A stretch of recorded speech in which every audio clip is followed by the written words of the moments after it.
I'm Andrew McCray, and joining me is Tyler Lee. Tyler, you helped found Legacy Seeds in the late 1990s. Take me back. What was going on in your life, and why do you help co-found a seed company at that time? Well, that's a good question. Well, at the time I was a little bit younger than I am now. That was 20 some years ago.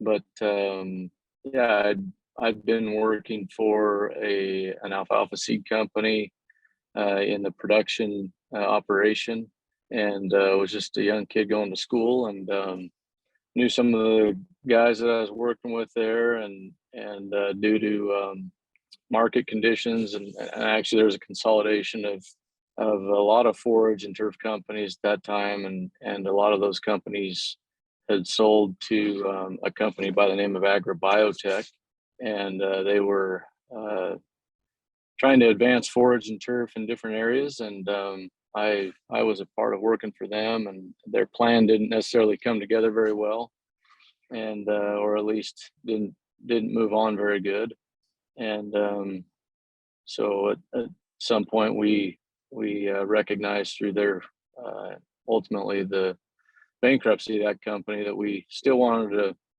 move forward with some things that we felt we were good at, and I was kind of just tagging along kind of at the fray edges to try and make a career of it. I enjoyed agriculture, enjoyed the people that I was working with and working around, and so that's kind of how I got into it. And from there, we jumped into Legacy Seeds with a partnership of Steve and Bruce and I. Why begin a new company as opposed to just simply go work for somebody else? What was the draw to start from scratch? Yeah, that's an interesting point to bring up. We had several people that we worked with that kind of all had the same frustration of, we just basically got dropped on our faces, and what are we going to do now? And there were some that went to other companies that continued on out of that. And I think for the most part, we felt like we wanted to create a company that could bring back some of those values to the customer that had been lost through consolidation and big business. So, face-to-face contact, phone calls being returned, people believing that what you said you'd actually do, and kind of some of the values that brought along with it. And certainly the freedom of owning our own business, our own venture was something that we all shared as well. Did you have a lot of concerns in the beginning? Because I think it's always hard to start from scratch, but perhaps because you had great partners to work with and experience, you felt like, hey, we can do this from the start. I'm just interested in your feelings as you began. Yeah, I think that's an interesting point to bring up as well, because we look back after 15 years or so, and we said, man, what were we even thinking back then? I'd like to say it was, yeah, we had a lot of brains and a good plan, which to a certain point we did, but I think we all knew how to work hard. Each of us had a skill set that we felt would bring success to a company, and ultimately, probably today we'd say, man, we're crazy to do that, but at the time it just made sense to move forward and do that, as opposed to jump on somewhere else and coattail off of other operations at that time. What did you try to do from the very beginning then that was going to set you apart from other competitors and help you get a foothold in the industry? Well, the alfalfa seed industry was in kind of a state of chaos at that point. There'd been a massive supply produced in the 2 years leading up to that bankruptcy, and so it wasn't just AgriBiotech that was in the middle of kind of chaos, but it caused kind of a rippling effect across the entire industry, and so there was just a lot of shakeup overall. There was multiple companies that had used certain partners for production out west. That all of a sudden was not going to be operational the way that it had existed. And so there was a lot of shuffling and people looking for different opportunities for production partners out alfalfa seed being unique in crop growing and production area, you're kind of limited as to where you're going to grow it, and then that certainly limits who you'll be working with to grow that crop, just because of the geographical makeup of those production areas. So we immediately identified ourselves with growers, boots on the ground, so to speak, that we were still in this. We were going to make a go of it. We were good to our word, and basically just kind of the old handshake mentality of we've got a deal, and we'll make it work, and we'll push forward, and that carried into not only the production side of it, but also the sales side that Bruce started to formulate in Wisconsin and the Midwest areas. A lot of those partners that he had contacts with, took him for his word and the things that we were about, wanted to bring back within our company, and that gave us a foothold to get going. As you moved forward, what continued to help you be able to grow? Certainly, you mentioned there, having your word and how important that was. So over time, then what allowed the company to continue to flourish? I would say that right out of the gate, we were able to bring David Husett into the company and really start to establish ourselves, or at least put that plant breeding aspect into the picture. There's a lot of alfalfa varieties out there, but customers have to start to have confidence in the genetics that you're breeding, the consistency and persistence that those varieties bring as well. So as David came in, David had been producing alfalfa or breeding alfalfa for several years, and had some unique traits and qualities that we felt were valuable in that. We had a good working relationship with him, Bruce especially. And so as we brought David Husett in and were able to establish our breeding program, I think around the industry, all of a sudden, we weren't just a couple of guys that thought they'd start a seed company out of a bankruptcy situation, but we had David Husett that could start to put some agronomic confidence in the things that we were marketing. How have you seen the industry change over the 20 or so years that you've been involved with it now through Legacy? You're always having to keep up, I'm sure, with competitors. So what has changed the most for you?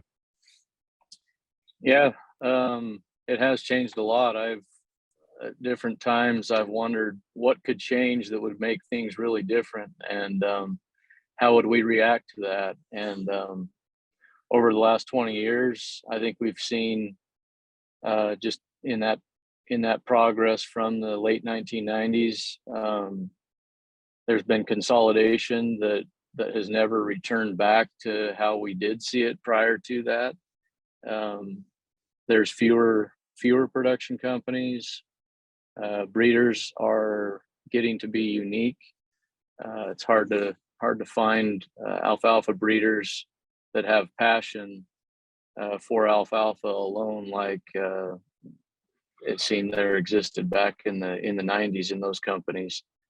We've seen the big chemical companies take on the larger breeding programs, and in their consolidation, they kind of get gobbled up, and really just that private, not private, but just a smaller field breeding company with a little bit smaller mentality, with guys that make decisions, an arm's length away from the actual process, as opposed to miles away in a different office over phone calls all the time.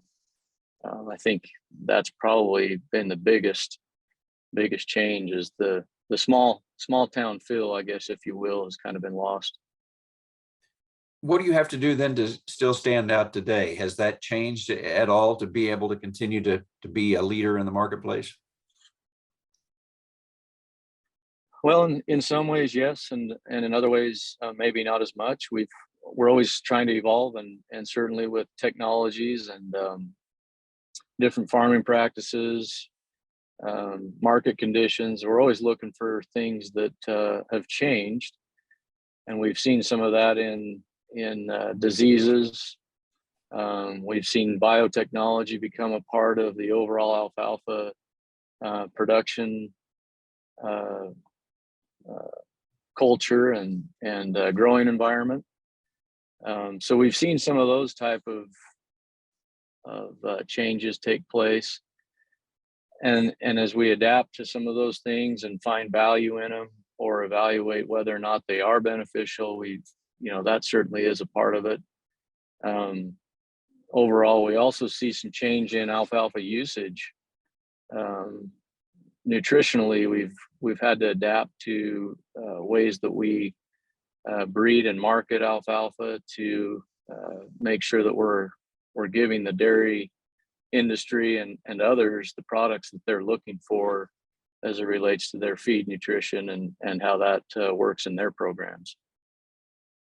As you look back over a couple of decades with Legacy Seeds, any certain moments that stand out to you as being key in the company's evolution and growth?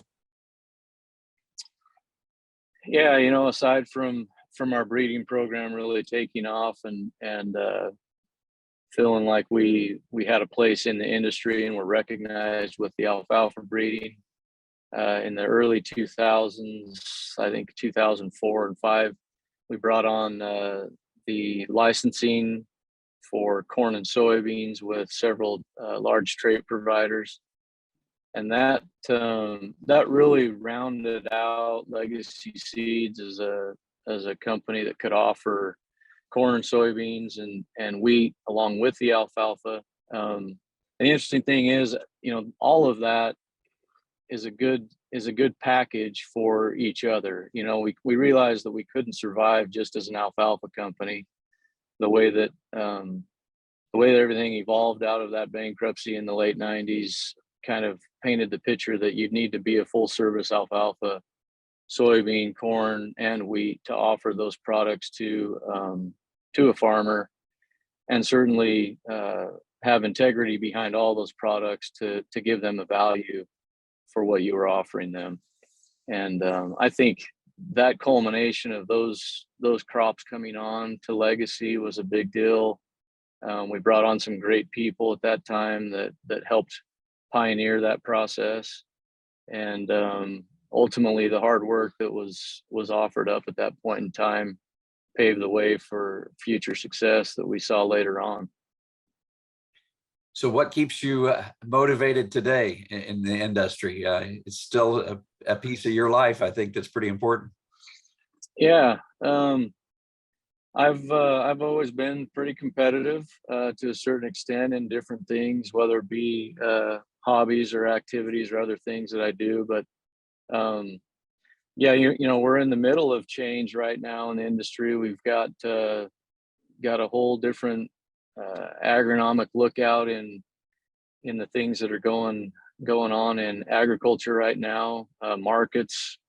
Shifts in markets. There's just a lot of things that always are changing, and I think for me, I just continually look at the challenge that is agriculture, and then you add kind of the commercial agriculture side of that in there, and you realize that what we did 10 years ago isn't probably going to work for the next 5 years. So we've got to kind of reinvent our process, and it's a challenge to make sure that we're doing the very best we can to put Legacy Seeds in a position to be successful within ourselves, but certainly to help farmers be successful as well in that endeavor.